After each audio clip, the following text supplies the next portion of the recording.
Bismillahirrahmanirrahim. Assalamualaikum warahmatullahi wabarakatuh. Ahlan wa sahlan wa marhaban bikum ilal barnamij Hayya bil Arabiyyah. Ma'i Ustaz Muhammad Arif. Selamat datang ke rancangan Jom Berbahasa Arab bersama saya Ustaz Muhammad Arif. InsyaAllah اليوم سنتعلم عن الموضوع الضمير متصل بالاسم. الضمير متصل بالاسم. InsyaAllah pada hari ini kita akan belajar tentang tajuk kata ganti diri yang bersambung dengan kata nama.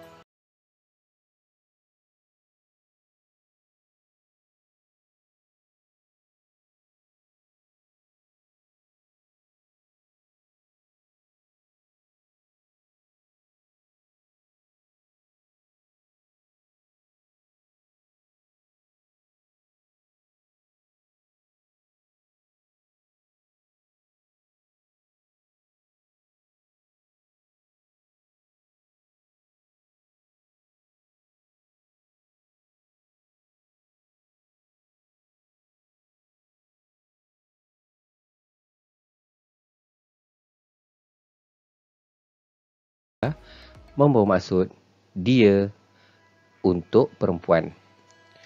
Anta bermaksud awak untuk lelaki. Anti bermaksud awak untuk perempuan. Ana bermaksud saya, sama ada lelaki ataupun perempuan. Dan juga nahnu bermaksud kami ataupun kita.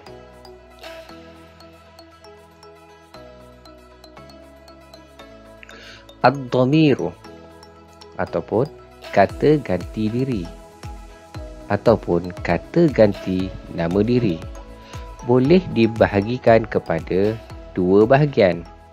Yang pertama, ad-dhamirul muttasil. Ad-dhamirul muttasil bermaksud kata ganti nama diri yang bersambung. Bahagian yang kedua, ad-dhamirul munfasil.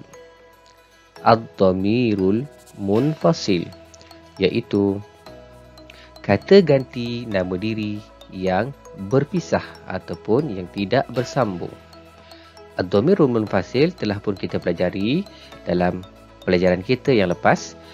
Hari ini kita hanya akan belajar tentang dhamir muttasil.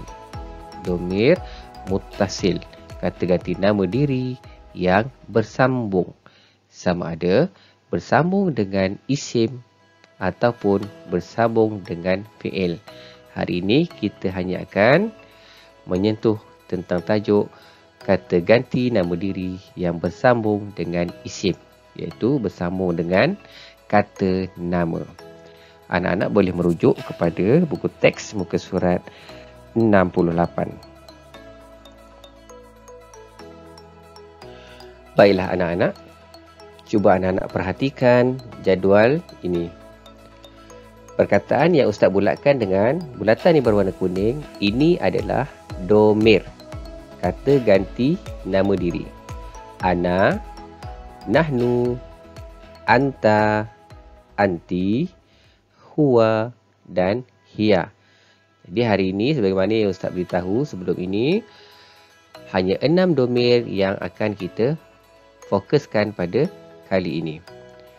Sedangkan perkataan yang Ustaz bulatkan dengan bulatan yang berwarna biru, ini adalah dhamir muttasil bil ismi. Perkataan firqati, firqatuna, firqatuka, firqatuki, firqatuhu, firqatuha. Keenam perkataan yang dibulatkan dengan berwarna biru ini adalah dhamir muttasil bil ismi, iaitu isim yang bersambung dengan dhamir. ataupun kata nama yang bersambung dengan domir. Di dalam bahasa Arab, isim ataupun kata nama tidak boleh bersambung dengan 6 domir ini. Tidak boleh bersambung dengan ana, nahnu, anta, anti, huwa, hiya. Melainkan domir-domir ini hendaklah ditukarkan kepada perkataan-perkataan tertentu. Sekiranya isim ini hendak disambung dengan domir. Sebagai contoh, perkataan firqatu. Firqatu bermaksud pasukan. Kita ingin maksudkan pasukan ini adalah pasukan saya. Sebagai contoh ya. Firqatu, pasukan, ana, saya. Jadi, firqatu ana, pasukan saya. Salah di situ. Maka bagaimana kita nak cakap pasukan saya? Baik. Ana ini akan digantikan dengan huruf ya. Manakala perkataan firqatu akan dikekalkan. Sebagai contoh, kita nak cakap pasukan saya, maka kita hanya tambahkan ya di belakang kata nama. Jadi, firqati, pasukan saya. Begitu juga sekiranya kita ingin cakap pasukan kami. Kita tidak boleh menyebut firqatu nahnu.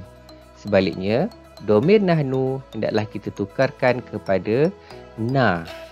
Jadi, kita masukkan pasukan kita ataupun pasukan kami, maka kita hanya menyebut firqatuna. Sudah membawa maksud pasukan kami ataupun pasukan kita. Begitu juga dengan firqatuka, pasukan awak. Ini ditujukan kepada lelaki. Pasukan awak. Kita tidak boleh menyebut firqatu anta. Sebaliknya, perkataan anta ini ditukar kepada ka. Ditukar kepada ka. Maka jadilah firqatuka, pasukan awak. Begitu juga dengan anti. Tidak boleh kita menyebut firqatu anti, pasukan awak untuk perempuan ya. Maka kita kena tukarkan anti dengan huruf ki. Dengan ki. Manakala domir huwa, untuk kita menyebut pasukan dia untuk lelaki ya, pasukan dia. Maka kita tak boleh menyebut firqatu huwa, pasukan dia, tetapi kita perlu tukarkan huwa kepada huruf ha yang berbaris di depan. Jadi perkataannya firqatuhu, maksudnya pasukan dia ya, untuk lelaki. Dan domir hiya juga tidak boleh kita letakkan ataupun sambung dengan kata nama ataupun isim. Sebagai contoh di sini, firqatu ya, firqatu kita nak cakap pasukan dia untuk perempuan ya, untuk kita tujukan kepada perempuan.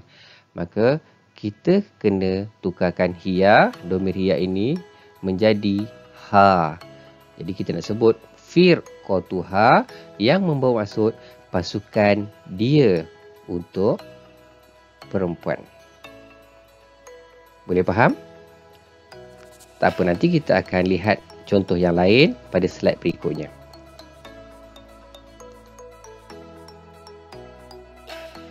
Baiklah, cuba anak-anak perhatikan jadual ini. Domir ana, nahnu, anta, anti, huwa dan hiya, sebagaimana yang saya sebutkan tadi, dia tidak boleh bersambung dengan kata nama ataupun isim, melainkan perlu ditukar kepada huruf-huruf tertentu yang mewakili domir tersebut. Sebagai contoh, firqatu menjadi firqati. Tidak boleh kita sebut firqatu ana. Begitu juga dengan nahnu. Ingin kita sambung dengan kata nama dengan isim, perlu kita tukarkan nahnu menjadi firqatu na. Seterusnya, domir anta. Ingin kita sambung dengan isim, maka kita kena tukarkan perkataan anta kepada huruf ka. Firqatu menjadi firqatuka. Begitu juga dengan domir anti. Jika kita ingin sambung dengan isim ataupun kata nama, kita perlu tukarkan anti kepada ki. Firqatu menjadi firqatuki, pasukan awak. Seterusnya, domir huwa. Juga sama, kita perlu tukarkan huwa kepada hu, merujuk kepada lelaki. Firqatu menjadi firqatuhu, pasukan dia. Dan domir hiya perlu juga kita tukarkan kepada huruf ha. Firqatu menjadi firqatuha, pasukan dia. Yang ini merujuk kepada perempuan. Boleh faham anak-anak ya? Baiklah anak-anak, mari kita lihat contoh yang lain. Perkataan qalamun. Qalamun adalah isim ataupun kata nama. Qalamun membawa maksud sebatang pen. Sekiranya kita ingin memberitahu kepada kawan-kawan kita bahawa pen saya. Jadi kita tahu saya dalam bahasa Arab ialah ana. Dari segi sebutan ataupun tulisan, kita tidak boleh menyebut qalamun ana, pen saya. Tetapi kita perlu tukarkan domir ana ini kepada huruf ya. Maka akan jadi perkataan qalamun itu seperti ini. Qalami. Qalami membawa maksud pen saya. Jadi kita tukarkan ana kepada huruf ya. Baik, contoh yang lain. Kita masih menggunakan perkataan qalamun, tetapi domir nahnu. Kita nak cakap pen kami. Maka dalam bahasa Arab tidak boleh disebut qalamun nahnu. Maka kita kena sebut qalamuna. Jadi nahnu ditukarkan kepada na. Qalamuna. Okey. Seterusnya, perkataan qalamun juga pen. Pen siapa? Pen awak, lelaki. Anta, awak, lelaki. Tidak boleh kita menyebut qalamun anta. Dan tidak boleh juga dalam bentuk tulisan kita menyambungkan perkataan qalamun dengan anta itu. Maka anta ini digantikan dengan huruf ka. Qalamuka. Ya, anta digantikan dengan huruf ka. Jadi qalamuka, pen awak, merujuk kepada lelaki. Begitu juga contoh yang lain. Qalamun anti. Kita nak beritahu pada kawan-kawan kita bahawa pen awak merujuk kepada perempuan. Tidak boleh kita sebut qalamun anti. Tetapi perkataan anti itu hendaklah kita tukarkan kepada ki.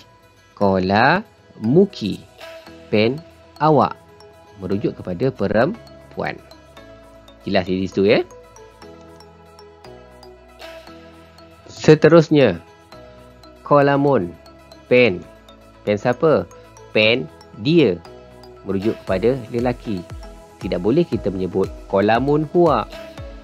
Dan dari segi tulisan pun kita tidak boleh sambungkan isim itu dengan domir huwa. Qalamun huwa tidak boleh disambungkan. Melainkan jika kita buat seperti ini.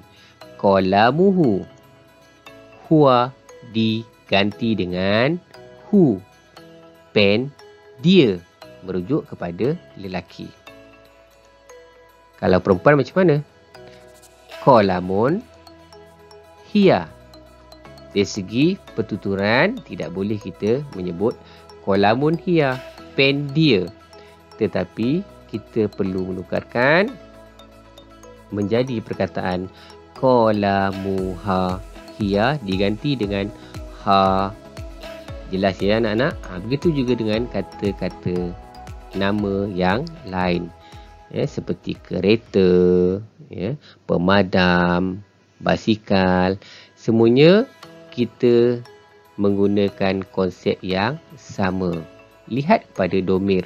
Kalau domir itu kalau domir itu ana, maka kita tukarkan dengan ya. Baiklah anak-anak, bagi memudahkan anak-anak mengingati domir muttasil bil ismi, mari sama-sama kita melihat akronim ini. Ya, na, ka, ki, hu, ha. Yana, kaki, huha. Yana, kaki, huha. Ya untuk ana, na untuk nahnu, ka untuk anta, ki untuk anti, hu untuk huwa, ha untuk hiya. Yana, kaki, huha. Yana, kaki, huha.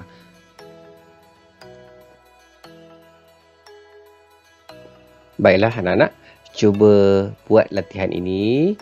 Cuba tukarkan perkataan isim madrasatun, baitun, darrajatun, faslun menjadi domir muttasil bil ismi.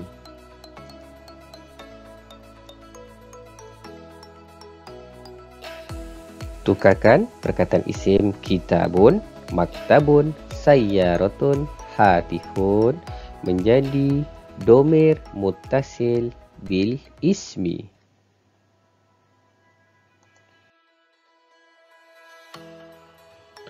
Alhamdulillah, naktafi bihadzal qadar. Arju lakum an tafhamu ma darasna fi hadzal yawm. Syukran ala husni intibahikum wa ila liqa. Ma'as salamah.